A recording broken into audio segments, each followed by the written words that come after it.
ചൈനയിൽ നിന്നും ചിരിച്ച് സംസാരിച്ച് മുന്നോട്ട് നടക്കുന്ന പ്രധാനമന്ത്രി നരേന്ദ്രമോദിയും റഷ്യൻ പ്രസിഡന്റ് വ്ളാദിമിർ പുതിനും.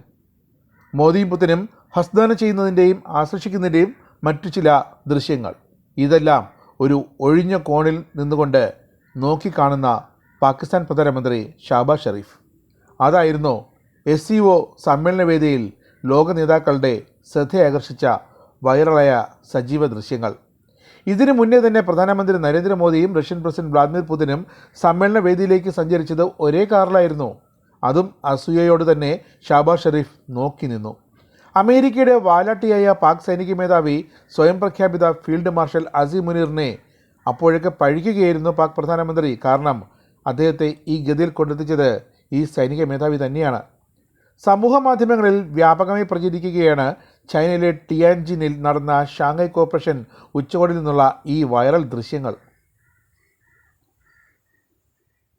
മോദിയും ചൈനീസ് പ്രസിഡന്റ് ഷി ജിൻപിങ്ങും പുതിനും തമ്മിൽ സൗഹാർദ്ദപൂർവ്വം ചിരിച്ച് സംസാരിക്കുന്നതിന് വീഡിയോയും ഇതിനകം തന്നെ സമൂഹ മാധ്യമങ്ങളിൽ വ്യാപകമായി പ്രചരിക്കുന്നുണ്ട്.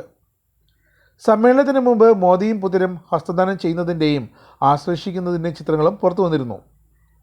റഷ്യൻ എണ്ണ വാങ്ങുന്നതിന് ഇന്ത്യക്ക് മേൽ 50% തീരുവ ഏർപ്പെടുത്തിയ അമേരിക്കൻ നടപടിക്ക് ചുട്ട മറുപടി തന്നെയാണ് ഈ പുതിൻ മോദി നേരിട്ടുള്ള കൂടിക്കാഴ്ച. ടിയാൻജിനിലെ SCO ഉച്ചകോടിക്ക് പിന്നാലെ ഉഭയകക്ഷി ചർച്ചകൾക്കായി നരേന്ദ്രമോദിയും വ്ളാദിമിർ പുതിനും സഞ്ചരിച്ചത് ഒരേ കാറിൽ. പുതിനുമൊപ്പുള്ള കാർ യാത്രയുടെ ദൃശ്യം മോദി തന്നെ സമൂഹ മാധ്യമത്തിൽ പങ്കുവച്ചിരുന്നു. ഉച്ചകോടിയിലെ ചടങ്ങുകൾക്ക് ശേഷം ഉഭയകക്ഷി ചർച്ച നടക്കുന്ന വേദിയിലേക്ക് പ്രസിഡന്റും പുതിനും താനും ഒരുമിച്ച് യാത്ര ചെയ്തു. അദ്ദേഹവുമായുള്ള സംഭാഷണം പതിവ് പോലെ അർത്ഥവത്തായിരുന്നു, ഉൾക്കാമ്പുള്ളതായിരുന്നു എന്നായിരുന്നു നരേന്ദ്രമോദി എക്സിൽ കുറിച്ചത്. എന്തായാലും പാകിസ്ഥാൻ്റെയും അമേരിക്കയുടെയും ഹാലിളകിയിരിക്കുകയാണ് ഈ ദൃശ്യങ്ങൾ കണ്ടിട്ട്. അടുത്തെങ്ങും ഇന്ത്യ റഷ്യയെ കൈവിടില്ലെന്ന് ഇതോടെ ഉറപ്പായി. റഷ്യയും ഇന്ത്യ അടക്കമുള്ള ഷാങ്ഹായ് കോർപ്പറേഷൻ രാജ്യങ്ങളെ കൈവിടില്ലെന്ന് ട്രംപിനും വ്യക്തമാക്കിയിട്ടുണ്ട്.